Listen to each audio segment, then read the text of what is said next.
Well, hello there, my dumplings. Yaya here with another episode of Storytime with Yaya and Papa Moon. Today's episode is going to be coming out of The Never Girls in a Blink, Book 1, written by Kiki Thorpe. We're almost done with this book and it's getting exciting now. So we're going to get right on to it. All right. Chapter 10. Once Kate had been found, Tink and Beck sent a call out to the rest of the fairies. Everyone, including Mia and Lainey, hurried back to the big oak tree. They could all see Kate high in the branches. She looked tired and scared. Of course, the next problem was how to get her down. Luckily, there was just the sort of thing Tink enjoyed solving. After much tinkering, she rigged up a pulley system. She made the pulley herself using old mouse cart wheels. The harvest fairies attached it to the highest branches. Then everyone helped to hoist Kate down. On the ground, Kate hugged her friends. When she heard that Gabby was the one who'd found her, she gave the little girl an extra hug. Kate told them about her flying lesson with Vidya and how she'd ended up in the tree. When I couldn't find Vidya, I got scared. I tried to land, but it was dark. I couldn't see where I was going, and I crashed into the oak tree, she explained. And I couldn't fly anymore either. I guess I'd used up all my fairy dust. Why didn't you use the dust you took from the mill? It's gone, Kate said. I tied it to my belt loop, but now it's missing. Vidya took it, I bet, said Tink. So that's what Vidya was up to, Prilla said with a frown. She got Kate to steal dust from the mill so she could have it all herself. Kate was shocked. I didn't steal, Vidya said. Kate trailed off from the looks on her friends' faces. She knew that Vidya hadn't told her the truth. I wouldn't have taken it if I had known it was stealing, she said. I just wanted to learn how to fly, and I thought if we all knew how to fly, we could find our way back to Pixie Hollow. You want to come back? Prilla said. More than anything, Kate said. The other girls nodded. But now I've gone and messed it all up, haven't I? To her surprise, Tink flew over and landed on her shoulder. To Kate, it felt as if a butterfly was resting there. You haven't messed anything up, Tink said, and you might find your way back here still. I would be glad to see you. Oh, Prilla said then. Oh, I get goosebumps. That's a good part.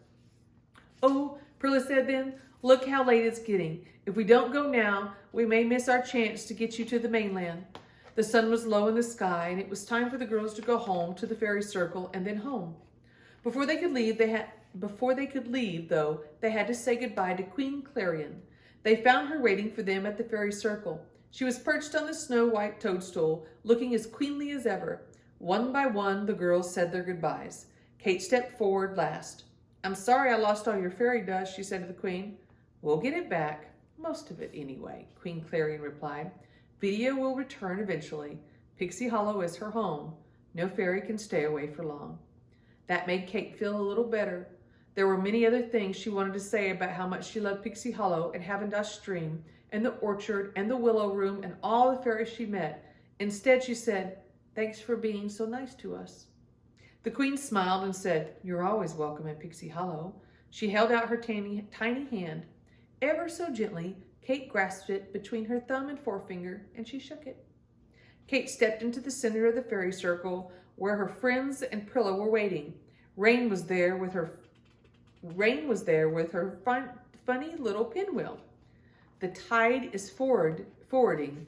Mark is aflay, she said. She means, said Sky, it's time to go.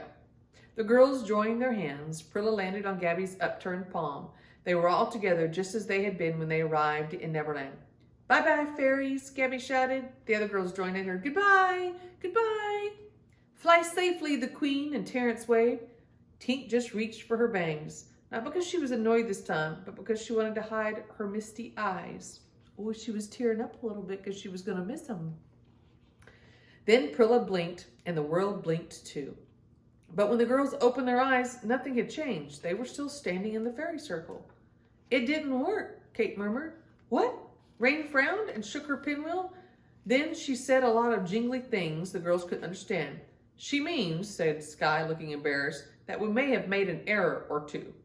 But the girls were all smiling. It didn't work, Kate said again more loudly. We don't have to go home. Not just yet. The girls stood hand in hand. Tink fluttered over and landed on Kate's shoulder. Together they watched the sun sink below the horizon. You know what that means? When the sun sinks below the horizon, that's when the sun sets. When it sinks so low, it gets below the level of the ground. That's the horizon. When you look out across there and it's flat, that's called the horizon. Not one of them doubted that they would make it home someday, but in the meantime, they had many adventures ahead of them in Neverland. All right, so there's this. If you've got a book with you, you know there's a sneak peek of the space between the next Nevergirls adventures. So I'm going to read you the sneak peek of the next one. Lainey Winters was soaring. For a brief moment, her heart seemed to stop. The ground fell away and she rose up, up, up and over the fallen log. An instant later, she touched down again, bounding through the forest on the back of a doe. Trees flashed by in a blur of green. Lainey dug her hands deeper into the doe's fur. She held on tight as they darted around bushes and flew over stones. Leaves crashed above. Lainey looked up and saw a squirrel racing through the trees. A tiny fairy sat on its back, her long brown braids swinging behind her. The squirrel leaped from branch to branch, keeping pace with the doe. Lainey leaned forward, urging her doe on. The fairy did the same. Up ahead was a small clearing. In its center stood a tall maple tree, bigger than any other tree in the forest. From a distance, its branches seemed to sparkle and move. This was due to the many fairies who hummed around it like bees around a honeycomb. The maple was called the home tree, and it was the heart of Dixie Hollow, the Never Fairies' world. Lainey steered the doe toward the home tree. Even without looking up, she could sense the fairy on the squirrel following her above. A few feet from the tree, the squirrel shot past Lainey. It landed on a branch and came to a stop just as Lainey and the doe pulled up at the home tree's roots. Lainey laughed. "You beat me again, Fawn," she called to the fairy and the squirrel. "I wouldn't be much of an animal talent fairy if I couldn't win a race against a clumsy, now would I?" Fawn replied, smiling. Lainey slid off the doe's back, pushing the big glasses she wore up her nose. She didn't care about winning or losing. For her, the joy was in riding the deer. Its turn when she wanted to turn, knowing when it would leap. In her real life, the one where she went to school and lived with her parents, Lainey had never even had a pet, not even so much as a goldfish. But here in Neverland, she played hide and seek with the wild hares. She'd listened to the songs of the loons. She cradled baby hedgehogs in her hand. Oh my gosh, can you imagine a little baby hedgehog? How cute. Things she'd never dreamed possible seemed to happen here every single day. Oh, that's awesome. So we have completely finished book 1 of the Nevergirls in a blink. I cannot wait to the next book. Well, Yaya's going to sign off for today. So I am trying to post videos on Mondays and Thursdays. So today is Friday.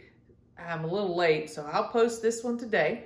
And then from now on, Mondays and Thursdays. I miss y'all so much. Wish you were here. But until next time, big hug and kiss from Yaya. Bye, guys.